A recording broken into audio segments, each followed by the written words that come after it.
Muy buenos días. Buenos días, mucho gusto. Díganos, por favor, su nombre completo, su lugar y fecha de nacimiento. Soy José Guillermo Posada Ortiz, nací el 20 de julio de 1933 en Bogotá.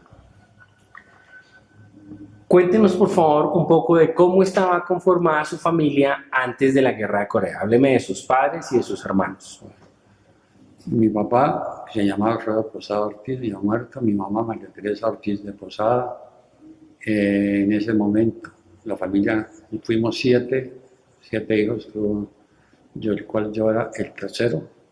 Hoy por hoy no quedamos sino los siete, quedamos dos vivos. Una hermana que se llama María Teresa Posada de Salazar, viuda de Salazar, y José Guillermo Posada Ortiz, que soy yo, Todos vivían en Bogotá. en Bogotá. ¿Y a qué se dedicaban? Mi papá era empleado oficial, tenía un buen cargo. Mi mamá hogar. Mi hermano mayor terminó medicina y después se radicó en Venezuela. Eh, Mi hermano José murió después en un accidente aquí. Mm, una hermana Sarita también, otra hermana Lucía, y quedamos solo mi hermana Teresa y yo en este momento. ¿Cómo está conformada su familia actualmente? En este momento estoy casado con María Teresa Herrera de Posada, aquí presente, y tenemos dos hijos, uno que vive en Houston, que es ingeniero civil, se ha radicado allá, ya es ciudadano americano, lleva casi 26 años viviendo allá, y mi hija María Fernanda Posada, que vive en Estados Unidos, en el estado de Florida, en una ciudad que se llama eh, Jacksonville. Jacksonville. ¿Tiene nietos? Sí, mi hija tiene una niñita muy linda y mi hijo Mauricio tiene tres hijos, que son dos hombres y una niña. Cuéntenos un poquito, por favor, de cómo empezó su servicio militar. ¿Cuándo fue? Bueno, yo entré a la Escuela de Transmisiones el 1 de diciembre de 1950, fruto de una inestabilidad económica en el sentido, prácticamente me regalé al ejército en esa época y me tocó en la Escuela de Transmisiones. Fue muy poco tiempo porque el primer mes, el mes de enero del año 51, el mayor, de apellido, donde ya lo recuerdo de ética, leyó una cable que decía que el presidente de la República, Laureano Gómez, pedía voluntarios para la guerra de Corea, que Corea del Norte había invadido a Corea del Sur, entonces Colombia iba a mandar un batallón y una fragata. Entonces, el mes o 2 meses me trasladaron al batallón Colombia que se estaba formando en Usaquén. El comandante de eso era Jaime Polanía Puyo, un coronel y un gran oficial. Y me tocó en el pelotón allá del batallón Colombia en transmisiones, en de escuadra de transmisiones. En la época en lo que estuve allá en Corea fue en transmisiones, fue jefe de mensajeros y mensajero. Me tocaba muchas veces pasar a las compañías y llevar informaciones de los frentes donde estaban las compañías. El batallón formaba parte, el batallón Colombia formaba parte del regimiento americano. Eh, el batallón tenía exactamente tres compañías de fusileros, era la A, la B y la C. La compañía D, que era de armas pesadas, que estaba a cargo de un capitán que se llamaba Jaime Durán Pombo, que llegó a ser general de Colombia. Eh, Devolvámonos un poquito, gracias. sí, Me dice usted que se presentó voluntariamente al sí, Batallón Colombia. sí. ¿Qué lo motivó a tomar esa decisión? El espíritu aventurero siempre he tenido.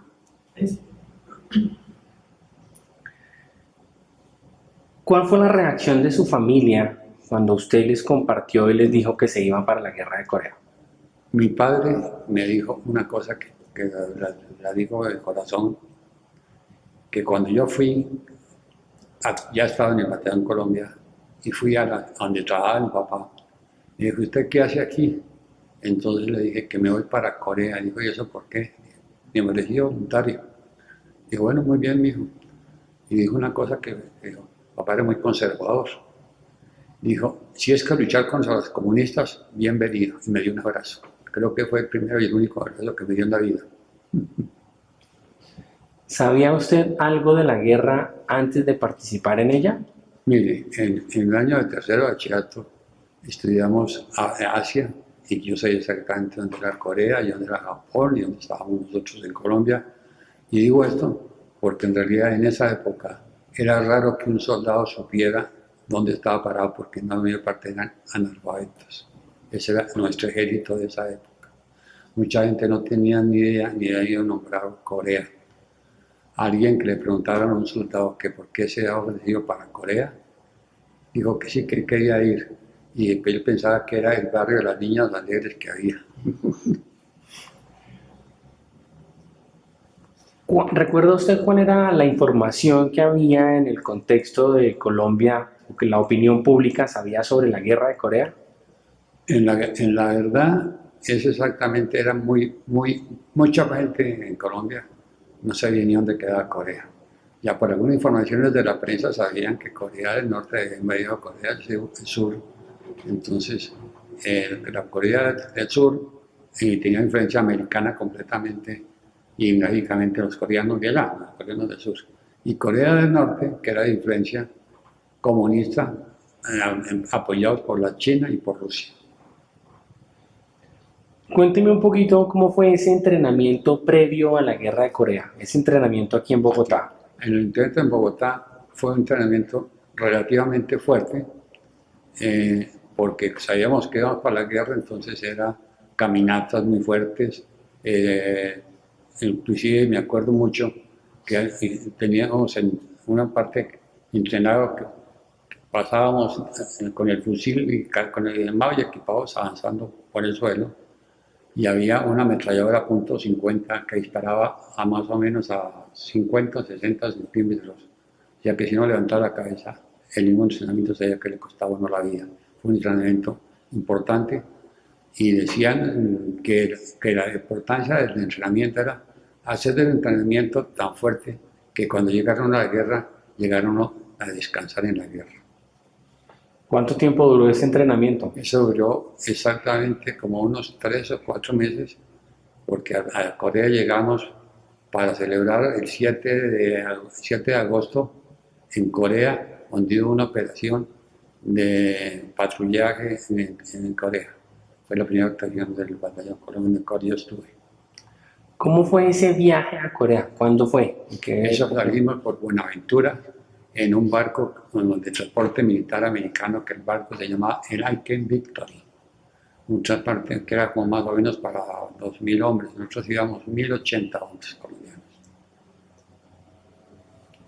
¿Y el trayecto? El trayecto fue más o menos una escala que hicimos sobre el Pacífico, en Hawái, y ahí directo a Busan, hoy Busan, en el tiempo se llamaba era Busan. Eso duró el viaje más o menos un mes. Cuando llegó usted a Corea, ¿qué fecha era? Llegamos, sí, a finales de julio o primera semana de agosto.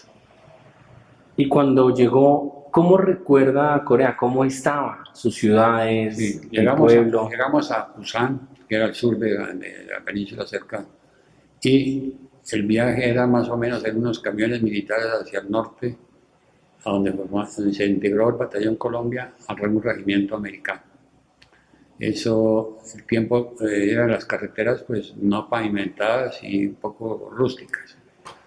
En ese momento, ya llevaba un tiempito la guerra de Corea, se había mucha pobreza, había muchas casas destruidas, y había una situación que uno no veía por las calles, o sea, sino que hombres viejos, niños y mujeres que se entregaban por un plato de comida o por cualquier plato. Ese es el recuerdo que tengo de la guerra, antes de entrar al frente. ¿Recuerda usted los lugares en los que fue asignado del Batallón Colombia durante el tiempo que usted estuvo allá. Sí, llegamos a un sitio, el nombre sí me escapa, no era Inchón, no, que era exactamente eh, cerca al frente, y tengo el primer recuerdo el día que llegamos al frente. Ese día, a las pocas horas, un avión americano lo derribaron. El piloto se salvó porque se botó en paracaídas y el avión se estrelló cerquita a nosotros. Fue el primer recuerdo, digamos, ahora estamos en la guerra. Esto es de verdad. Bueno. Háblenos un poco de cómo eran las condiciones de vida del Batallón Colombia durante la permanencia en Corea. El batallón teníamos un gran comandante, que era Jaime Polanía Puyo, y un gran oficial, el capitán Álvaro Avenida Tobar, que murió hace pocos meses, un gran militar y un hombre sumamente inteligente. Murió de general de 90 y pico de años con una mente feliz. Era un hombre de una capacidad que la cuento yo porque no es el caso mío, sino se acordaba de casi todos los soldados que fueron soldados, de cuánta gente pasaría por allá. A mí me salvaba por el nombre. Y a todo un día que le conté, dijo, no, eso no es raro, tiene una mente feliz, conocía a todo el mundo. Es un hombre especial, un gran militar y un gran señor. Hábleme de las condiciones, cómo era la comida, la dormida. Mire, exactamente allá en Corea había dos cosas. Una ración que llamaban la C7, que era le daban a cada soldado, a cada oficial, a cada miembro del batallón, una caja que decía, una caja de cartón, que tenía para desayuno, almuerzo y comida, las tres comidas algo más fuerte, además de eso, un dulce, un jugo, paquete de cigarrillos americanos y caja de fósforos. Y esa era la que nos daban. Y cuando estábamos ya en la parte, no en el frente, sino en la parte de atrás, entonces era comida de rancho, que aquí había que hacer cola, soldados, oficiales, suboficiales, que fuera, hacíamos la cola a recibir las comidas, que era más o menos comida caliente. Y pues recuerdo una cosa simpática de un soldado, que cuando la comida era tan buena que nos daban pavo y todo allá en la parte de atrás, dijo, ay, bendito Dios y el ejército de Colombia que nos mandó a esta guerra. De esto lo único malo es que de golpe lo matan a uno, por lo demás muy bueno. Nosotros pues en Colombia no tenemos estaciones. ¿Cómo le fue a usted con el tema del invierno, el verano? Mire, en eso sí hay una cosa cruel, que nunca tuvieron en cuenta que el batallón Colombia venía de la mayor parte de la gente era de clima caliente. Y los más de Bogotá, pero más que había mucha gente costeña, del valle, de esa parte. El invierno ya fue fuertísimo. Tuvimos en una época, en enero del 52, una temperatura que eran de 30 y pico grados centígrados bajo cero. Y entonces era una cosa espantosa el frío. No se murió uno de frío porque teníamos unas bolsas para dormir que decían el sleeping bag, o sea, bolsas para dormir, que abrigaba mucho. Pero usted sacaba las narices y uno se congelaba, mucho frío. Eso, y como eran épocas de invierno que duraba 3 meses, fue mucho. Eso no han debido darnos del frente en esa época. Fue muy cruel con nosotros eso. Porque los batallones, el regimiento tenía 3 batallones, 2 batallones americanos y el batallón Colombia. En realidad, el mayor tiempo que pasamos los inviernos nos pusieron los americanos al batallón Colombia. Nunca tuvieron en cuenta de que nosotros veníamos de otro clima y que el invierno para nosotros era terrible, muy terrible. Puedo hacer un comentario que es importante. Claro. Los americanos tienen un sistema de organización tan perfecto que cuando había movimientos y cambiábamos, siempre habían habían tanques, pero lógicamente bulldozers para hacer organizar los campamentos atrás del frente, para instalar baños con agua caliente y para que uno entregara su ropa sucia y se la lavaran, y cuando uno volvía a eso, cogía uno su fusil, su cosa y con comida La comida, de acuerdo con las estaciones, cambiaba. Y ellos sabían en qué mes cambiaban las estaciones, íbamos para arriba o más para abajo, y cambiar el clima.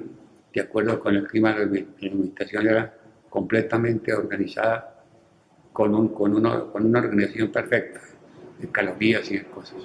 El ejército americano es un ejército muy organizado.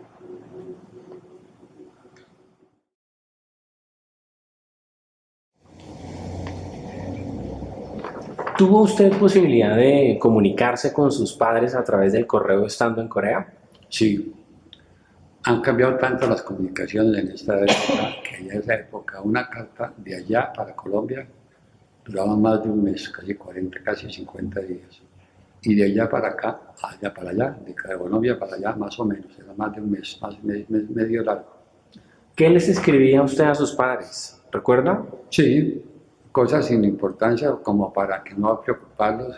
Ellos sabían que estaban en un país en guerra, pero nunca tenía mi mamá y mi papá y mis hermanos, no, cosas sin importancia, nunca alarmarlos ni nada. Contar lo que estaba pasando allá, pero sin mayores detalles. ¿Y ellos qué le contestaban a usted? Que me hacía mucha falta, que me querían mucho, que me cuidara mucho y que volviera pronto. ¿En algún momento se arrepintió de haber tomado la decisión de haber ido voluntario a la guerra? Nunca, nunca.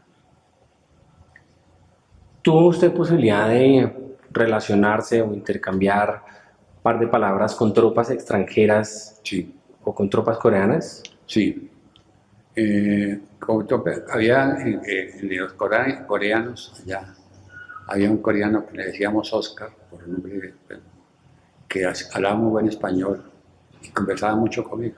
Me pareció un hombre muy interesante y en realidad quería conocer mucho de Colombia. Y había cosas importantísimas, por ejemplo, que recuerdo un día que usé una palabra que dije que había tierras baldías. Y entonces él me dijo, entonces todos los colombianos son millonarios. Y él, no. Pues si usted me está diciendo que son tierras que eran de nadie, sí, uno se podía hacer adjudicar o pedir un terreno y se lo daba. Pero normalmente había siempre ricos, pobres y de todo el país. Bueno, pero siempre exactamente mi recuerdo en ese momento es que siempre había una violencia política en Colombia muy marcada. Y mucha gente, había un fanatismo entre liberales y conservadores espantoso, que muchos oficiales decían que era preferible morir allá peleando con extranjeros que morir en Colombia por voluntarios políticos. Y yo considero que la cosa mejor que ha procedido en esa época fue cuando el Frente Nacional, que acabó con el odio entre liberales y conservadores. ¿Con algún otro soldado de otro país pudo Sí, conversar? cómo no. Habían inclusive colombianos que estaban en el ejército americano y hablaban, pues, sí, eran bien colombianos, estaban en el ejército americano. Y nos charlaban mucho de la situación de Colombia y la situación de Corea y demás. Y para mí, les dije hace un momento de que nunca me arrepentí, porque es que la guerra produce una cantidad de efectos muy importantes para uno comparar su vida y que posteriormente uno diga, bueno, la guerra tiene estas cosas, qué razones políticas, económicas o qué, pero para mí todas las guerras son estúpidas. Me contó usted que salió como soldado de Sí, Colombia y fue ascendido acabo 2 veces. segundo y después allá antes de irme acabo primero. Cuénteme un poquito cómo fue esos ascensos, por qué se los otorgaron. Bueno, le cuento, yo atribuyo mi ascenso a cabo segundo porque era raro una persona que hiciera como soldado que tuviera conocimientos de algo de bachillerato. Porque a mí la primera pregunta cuando me ofrecí de voluntario en la escuela de transmisión, nos vio el oficial y nos dijo, ¿sí sabe dónde queda Corea? Y así, yo sé dónde queda. La mayor parte de la gente no tenía ni idea ni dónde queda Corea. Entonces, yo creo que eso llamó la atención. Vieron, este soldadito es un poquito menos bruto que los demás y menos ignorante. Entonces me ascendieron a cabo segundo, que significaba de $39 que ganaba un soldado raso a 117 que daba un cabo segundo. Y mi último ascenso, que fue muy cortico, al cabo primero eran $170, llamémoslos libres, que era muy buena plata. ¿Cuáles eran sus funciones dentro del Batallón Colombia? Como le dije anteriormente, yo pertenecía a la sección de transmisiones. Esa sección de transmisiones era importante porque había radiooperadores y había otros que eran los mensajeros, de los cuales yo era jefe de mensajeros, que nos tocaba repartir en las distintas compañías los movimientos que había que hacer, retroceder, las informaciones, nosotros teníamos que hacerlo. Digo yo nosotros porque yo tenía 2 soldados que dependían de mí, pero muchas veces por demostrarles que no, yo me ofrecía a ir a entregar inclusive a un puesto avanzado que había en la compañía que estaba fuera del frente avanzado. Y fui allá y fueron muchos los granadas, los morteros que nos cayeron cerquita, porque lógicamente estábamos a la vista del enemigo.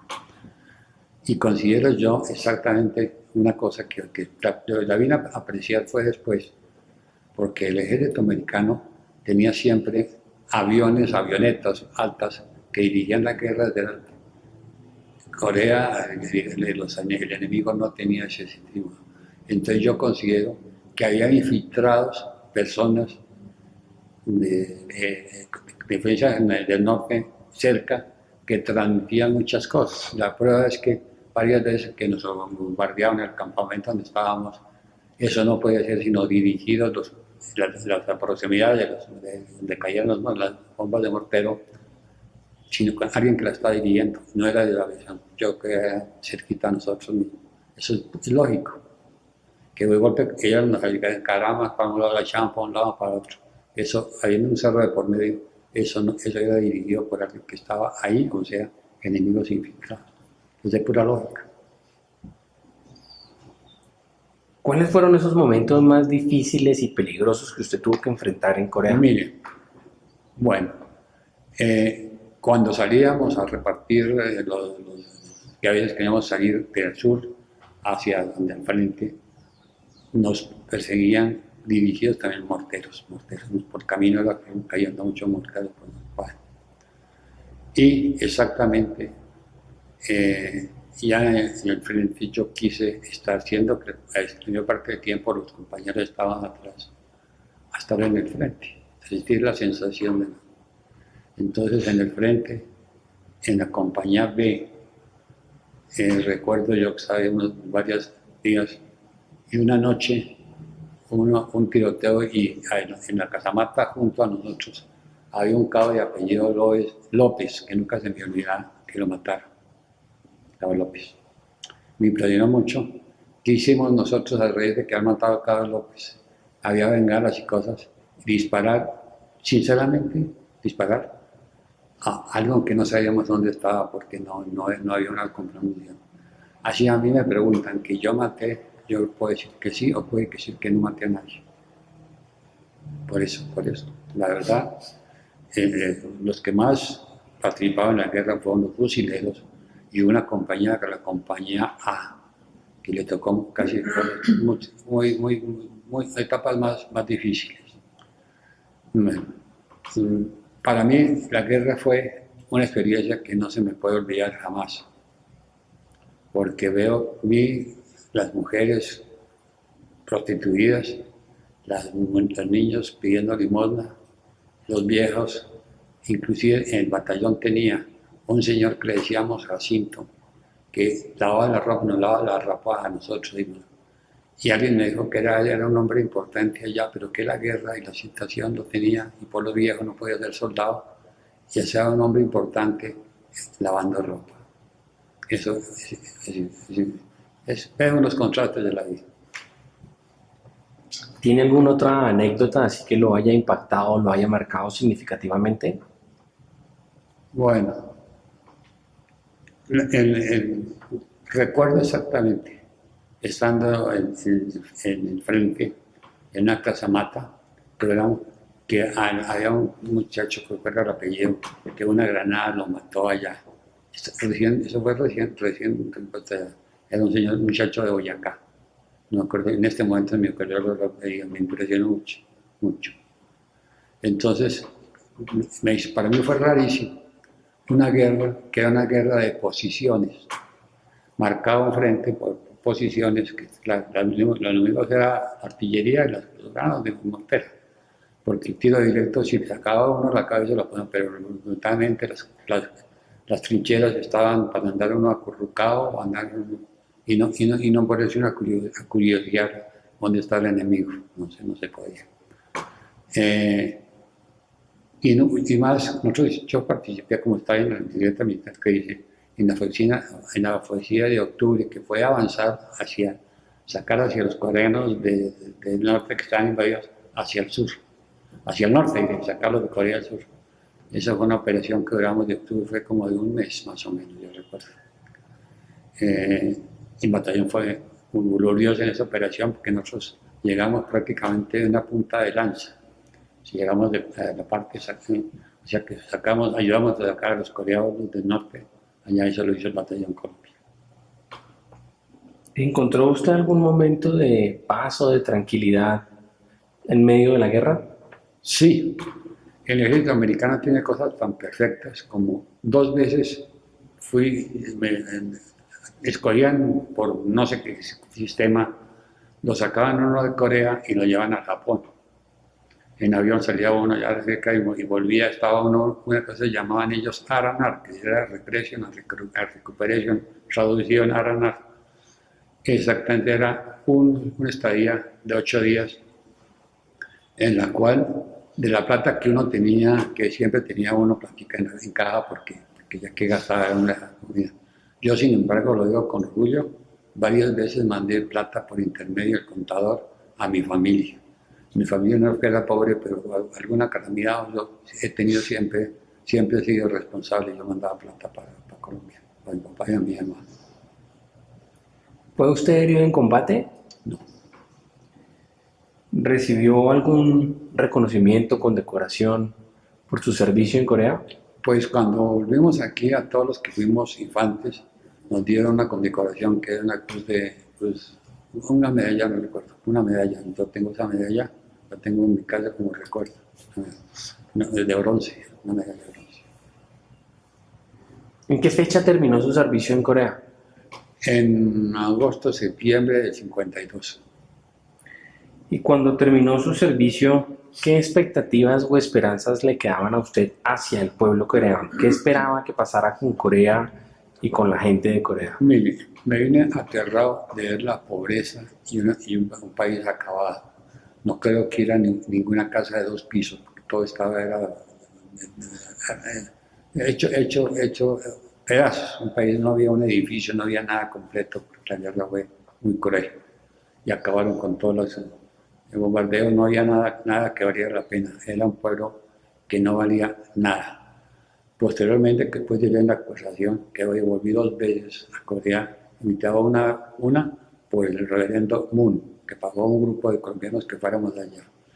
Y posteriormente el gobierno coreano o el ejército o alguien, otra vez que fuimos a Corea, ya eso hace unos meses, unos 2 años, 3 años, y vine maravillado de ver el progreso de Corea del Sur. Entiendo que en ese momento era de la 12ª o 11ª potencia mundial.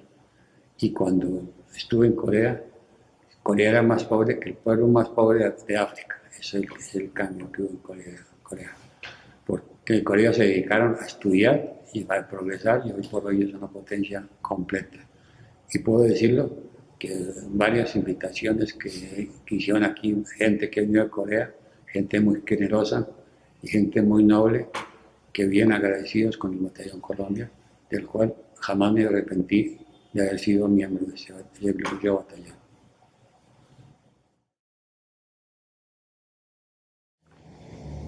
Señor Posada, cuéntenos cuál fue el impacto de la guerra de Corea en su vida después de su regreso.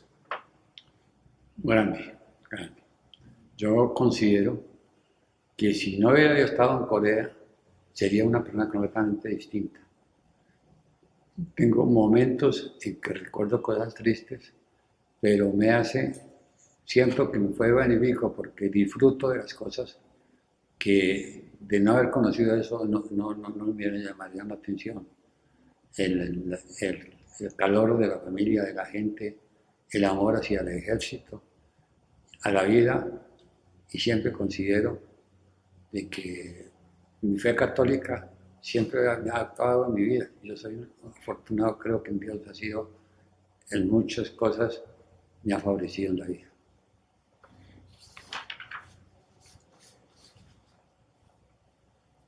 Se han celebrado los 61 años de la firma del armisticio y no hay ningún otro conflicto en el mundo que permanezca suspendido en esos términos por tanto tiempo. Sí. ¿Qué cree usted que se debe hacer para que se firme finalmente la paz entre las dos Coreas y quizá podamos buscar una reunificación? Bueno, yo digo una cosa. Estando en Corea, había un oficial americano que era Douglas MacArthur, que lo retiró el presidente Truman, lo retiró porque él era un militar completo que decía que la guerra es para adelante. Si hubieran dejado, ellos decían que se podía haber una guerra con China y hasta con Rusia, y él decía exactamente que la guerra era para ganarla, y que la guerra no debía tener fronteras. Pero considero que esa fue una guerra de posiciones porque había tanto intereses de una parte y de otra en que la cosa se quedara así. Y para un militar verdadero, eso no. La guerra se gana o se pierde, pero no se estanca. Y esa fue una guerra de posiciones. Por eso yo creo que Corea es la guerra olvidada, porque fue una guerra de posiciones, con fronteras marcadas. El Pareto 38 ya hablaba, se respetaba a cuenta de que... ¿Y qué Ahora, podemos hacer para pues, acabar esa situación? mire, considero que el tiempo es el remedio de varias cosas, pero es muy largo. Porque la Corea del Norte y la Corea del Sur son la misma gente, la misma religión, la misma figura y los mismos sentimientos. Entonces yo creo que tanto Corea del Norte como Corea del Sur algún día se unirán, porque coincidió en la guerra, por ejemplo, en Europa, de Alemania, que en los países se cambiaban los frentes y hubo cambios de posiciones, y Alemania quedó unificada, Corea quedó unificada, primando las necesidades humanas y no los intereses económicos de algún grupo fabricante de armas o alguna cosa que no tiene interés en que haya una verdadera paz. ¿Cuál cree usted que es el legado de los veteranos de la Guerra de Corea? ¿Qué le dejan los veteranos al mundo? Que todas las guerras son estúpidas. Y hay intereses que uno no entiende. Y quiero contarle una cosa. Estando allá, recuerdo que una vez un fusil que se le cogió al enemigo, llamémoslo así, decía 1950 made in England. O sea, que echar Inglaterra, y Inglaterra tenía una brigada peleando allá. O sea, que por un lado estaban peleando y por otro lado también alguien vendía armas al enemigo. Eso está bien. ¿Cuál sería su mensaje para las generaciones futuras que puedan ver esta entrevista? De que el ser humano no por ninguna razón debe pelear entre sí, ni con vecinos, ni con enemigos. La raza humana debe ser una raza que debe ser sola, unida, para tener una muerte feliz, una vida feliz, sin guerras y sin cosas desagradables. ¿Tiene algún comentario que quiera agregar? Que me parece muy interesante esta conferencia, y si me he extendido un poco, luego a los que vean, me excusen. Muchas gracias, señor Posada, por su tiempo. Le deseo un buen día. Es muy amable.